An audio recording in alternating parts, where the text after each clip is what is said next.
شخصیاتو له وړو او نومیالو نومونه که زه اخلم دا به ډېر وخت واخلي، خو د پښین د ناوې د دغه ټاټوبي یو ځوان شاعر جناب تیمورشاه کمال صاحب نن زموږ میلمه دی. تیمورشاه کمال د تېرو درو لسیزو راهیسې د پښتو ادب بالخصوص د پښتو شعر په ډګر کې نه هېرېدونکي خدمتونه ترسره کړي دي. د تیمورشاه کمال غزل او د تیمورشاه کمال نظمونه د ده د نوي فکر د ژورو احساساتو ښکارندوی دي. کمال صاحب خدای دې راولستلی څه احوال تاسې ښایست کتونکو نن به د تیمورشاه کمال سره د ده پر فن شخصیت شاعري او د فکر په باب د ده سره غږېږو. تاسو کولی شئ چې زموږ سره په دغه علمي خواله کې برخه واخلئ. زموږ د اړیکې شمېره ستاسې اوس په یاد شوې ده 920 همدا اوس غوږۍ راپورته کړئ او وګورئ چې زموږ سره په اړیکه کې څوک راځي او د کمال صاحب سره د خپل زړه خواله ګډ کړئ.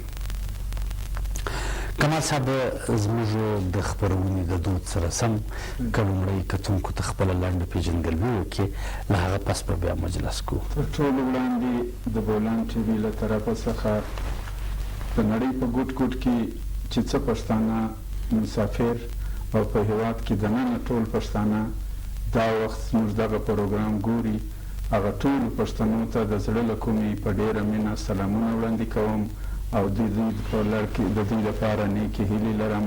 الله پاک د دوی د نړۍ په هر ګوټ کې خوشحاله او بریالي لري.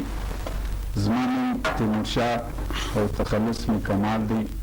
په کام پښتون په قبیله کاکړ سندرخیل او په توکم الله دادزی یم.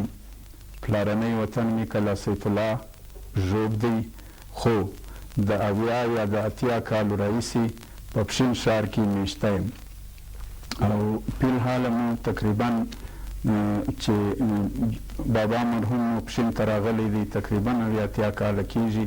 نو زما زوکړه هم په پښین ښار کې سوې ده او دا وخت مو ټولې سرګرمیانې او ادبي ژوند او نور خپل شخصي ژوند چې دی هغه په پښین کې تېرېږي. ډېر ښه، ډېر په زړه پورې. کتونکو تیمورشاه کمال د جناب عبدالباري اسیر صاحب کشر ورور دی.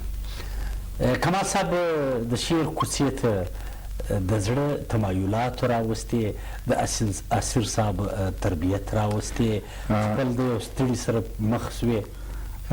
تر ټولو لومړی چې په ما کې دغه تحریک غورځنګ یا پاڅون وکړي نو زما تر ټولو اول د ترنم یا د سندرغاړي په حیث باندې ما غوښت چې زه معرفي سم یا زه سندرغاړی جوړ سم.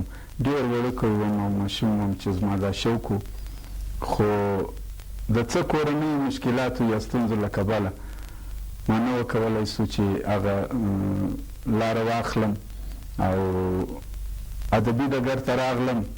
په ادبي ډګر کې برته دا موقع په لاس راله چې زه خپله هغه تنده چې کوم زما ارمان و زما خواهش و هغه زه په شاعري کې د ترنم د لارې زما هغه شوق بلکل پوره سو. نو د شاعري میدان ته یو خو ما ته په خپل چاپېریال کې شاعرانه ماحول جوړو. زما مشر ورور محترم عبدالباري اسیر صاحب چې ډېر سینیره شاعر دی، نو د ده په صحبت کې چې ما کوم ژوند راتېر کړي یا زه رالوی سوم، لازمي خبره ده چې هغه اثرات به پر ما پرېوتل.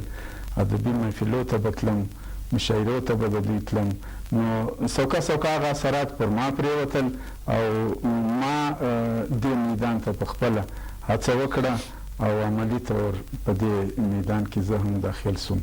نو د هغه راسې بس دا د کوشش کوم نو چې څه مې په وس وي هغه د پښتو د خدمت او چوپړ دپاره چې زما د وسه څه کېږي زه هغه کوم انشاءالله. ډېر ښه، ډېر په زړه پورې. ګویا اول د ترنم شوق و، وروسته بیا تخلیقي شوق. او یو کتونکو ته یوه دا اضافه وکړم چې تر ټولو لومړی زما شاعري هغه اول بنسټ یا بنیاد اډانه چې کومه وله هغه د فیلبدي شاعري څخه شروع شوه. زه ډېر وړوکی وم، د شاعري تراکیب او اصطلاحات او طریقې نه وې رامعلومې، نو چې څه به پر خوله راتلل ما به څه کتل، په هغه باندې به مې لاس ته لاسه شعر جوړوئ او هغه بادي شاعري او بیا مې لیکل نه وو، هغه به هېرېدله. بیا دوستانو دا مشوره راکړله چې ته مزایا یا دغه فیلبدي شی پرېږده، ته عملي طور سمه شاعري شروع کړه او تحریر ته یې واړوه، باقاعده خپل شیان لیکه. نو بیا ما دې طرف ته توجه ورکړله او سوکه سوکه چې بیا ما خپله شاعري باقاعده آغاز وکړي او په مشاعرو کې مې د ګډون لپاره عملي قدم واخیستی. نو هغه د ولس د طرفه څخه او د پښتنو د طرفه څخه زما شاعري ډېره وستایل شوله او ما ته یې دا حوصله راکړله چې زه دا کار نور پر مخ بوځم. ډېر په زړه پورې. کتونکو د تیمورشاه کمال صاحب کلامونه بېلابېلو سندرغاړو ویلي دي، نو د تیمورشاه کمال یو کلام که اماده سي هغه به ستاسو سره په ګډه ګورو.